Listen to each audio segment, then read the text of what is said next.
Assalomu alaykum. O'tli qalbida yetkicha azobni ko'tarib yurayotgan qondosh-qarindoshlarım.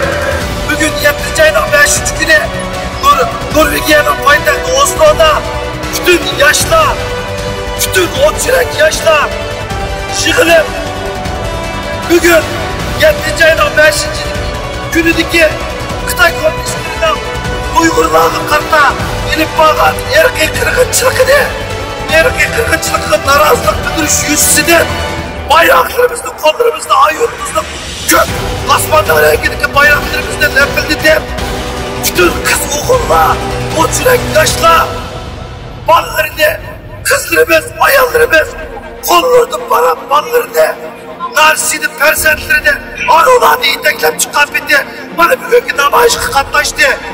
Bugungi kunda hech qaysimiz unutib qolmasligimiz kerak. Uyg'urlar bugungi kunda sakrat holatiga keldi. Chipas Xitoy kommunistlari bugungi kunda Sharqiy Turkistonning har bir shahriga cho'q tutga ko'ydirish o'choqlarini sirib, bütün Uyg'urlarni qirib, ko'ydirib tugatmoqchi. Ko'ydirish, odam ko'ydirish zavodlariga shuniki qattiq bo'lgan, salomatligi yaxshi bo'lgan ko'ydirish ishchilarini yig'ib bütün dunyodagi Uyg'urlar ittifoqlashib biz o'rnimizda dast turishimiz kerak. Uyg'urlarga ozodlik, vatan sana jenim fido, vatan sana jenim fido. Vatan sana jenim fido. Vatan sana jenim fido.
muhtaram vatandaşlar, qarindoshlar, aktifga hadisinglar. Bugün ben bu meydan turgan barliq qarindoshlarımızın ajriga qalgan qadimiga rahmat aytaman. Allah hammalarning ajrini aslab bersin. Vatan millatning uchun menilgan qadamlardan gullar ochilsin. Cenab-ı Allah şu qadamlaringlarga barkatlar bersin. Bugün biz bu meydanga vatanimiz Sharq Turkistonga Uyg'urimga nima qilib bera olayman deb butun Norvegiyadan yig'ildik. Hozir Sharq Turkistonda qirg'inchilik, xo'rlik, dafsandichilik avjiga chiqdi. Uyg'urlar vatanimiz besilingan shu kundan buyon hech bir tinchlikka erishib boqmagan, dafsandichilik to'xtab boqmagan bo'lsa-mu, bu qadar ochiq oshkora va vahshiylik bilan yıldızımızdan qurtulush girdoviga berib qolmagan edik.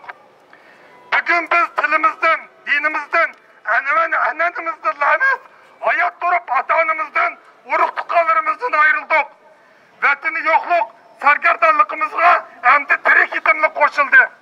Yani insoniyatning taraqqiyoti eng yuqori ballaga chiqqan bugungi kunda biz Uyg'urlar aslimizdan ayrıldigan yoki tirilib bunga qarshi turadigan bir to'qnashib keldik. Hozir vatan millat qon yig'layapti. Bizga mushundaq chog'da xotirjam yashash harom. Kuchi borlar kuch, aqli borlar aql, puli borlar pul chiqarib birlashaydi, uyushaydi.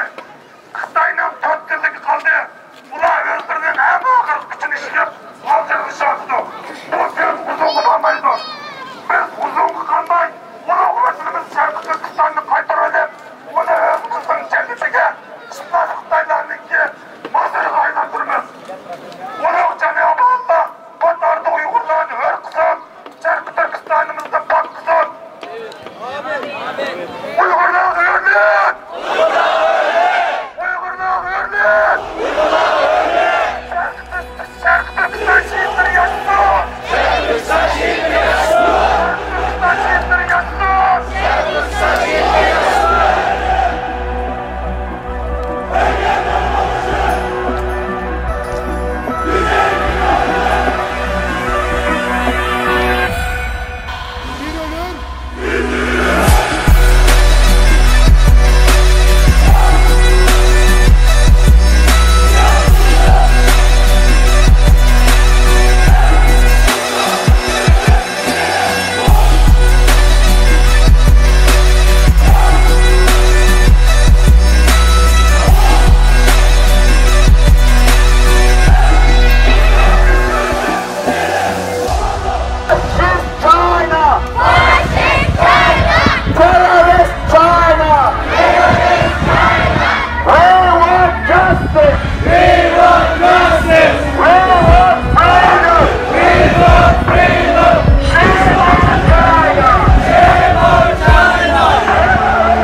Vatan savaş!